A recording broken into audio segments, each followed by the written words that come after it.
Hi guys, so I just wanted to do a quick video, share my experience and some of the tests that I've done, and hopefully that can benefit others as well. I want to explain kind of what I needed and the different tests that I ran to achieve, because some of those tests, although they didn't work for me, they might still work for you, or they could put you on the right track. Ultimately, I found a solution that I think is cost effective, but also very convenient again for me. But if anyone has any better solution to share, I'm all ears. So in a nutshell, I was looking for an electric pump from my stand-up paddle, but I wanted one with an internal battery, because I wanted to be the option to be away from my car if I travel, which with my board, which I've done in the past before, obviously before the pandemic. And I wanted something that was like kind of convenient, like I could charge with USB charging, again thinking that if I travel I don't want to have to carry around another kind of external charger. So last year I got this one, which is kind of, it was kind of cheap at the time. It was $90 Canadian, kind of an end of season deal. I like that it had an integrated battery, and that it was doing USB charging. So that's what that's why I bought it last year. And so overall, I use it frequently for about a year, almost always near my car ultimately. And as you might see, this one has absolutely no way to plug it into your car, so it uses the battery every time. And I think ultimately that led to its malfunctioning a couple of weeks ago. It started. Basically, it still kind of works, but the screen, when the battery's on, the screen stays on the whole time. It never turns off, and so eventually the battery just dies from the screen being on, and so you need to kind of charge it ahead of time when you know you're going to use it. You can't just charge it, leave it, and then use it later, a few weeks later or anything like that. So it was kind of useless now, and ultimately, the sad part is, the battery, it's probably just the battery malfunctioning, and the pump likely, still works. And this is what got me thinking that it would be way better if I had two separate things. So the pump on one side and an external kind of battery on the side.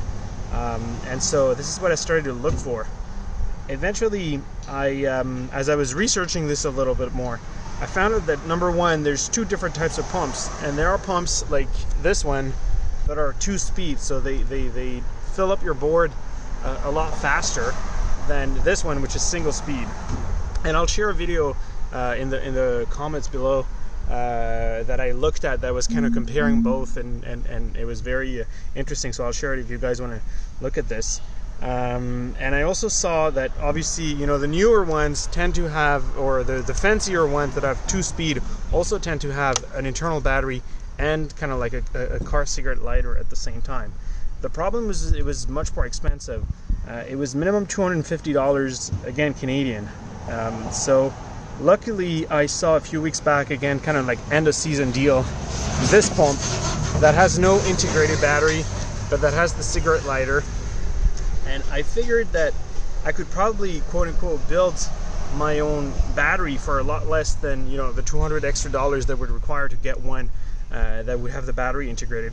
And also, obviously, unlike this one, if something failed, I would only have to replace that part. So if it's the pump that failed, I still have the battery. All I have to do is buy a new pump like this, or and vice versa. If the pump still works but the battery dies, all I have to do is replace the battery. So here are the tests that I've run.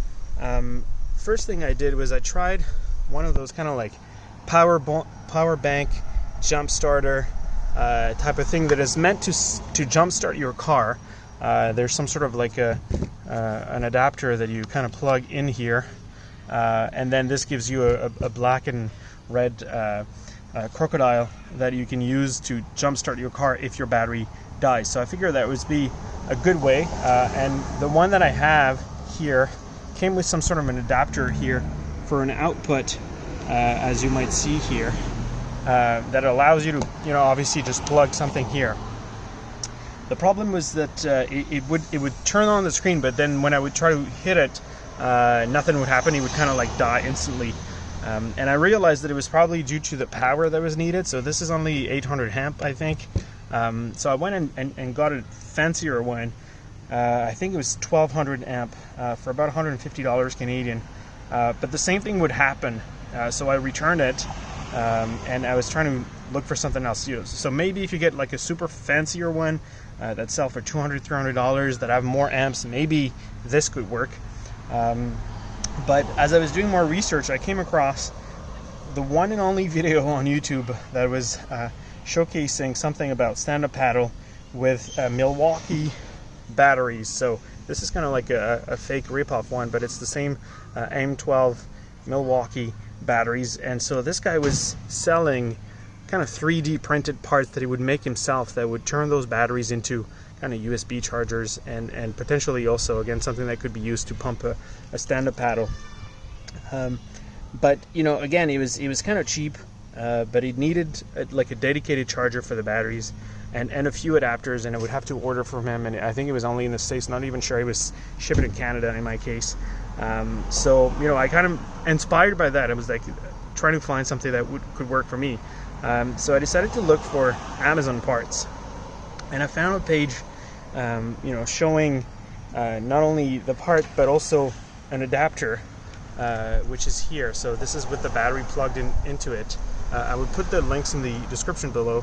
And so what this does is, first of all, this allows you to charge the battery through USB. It's USB, micro USB. Unfortunately, I kind of wish it was USB-C, and I think it would charge faster. This is kind of slow, but it's okay in my case.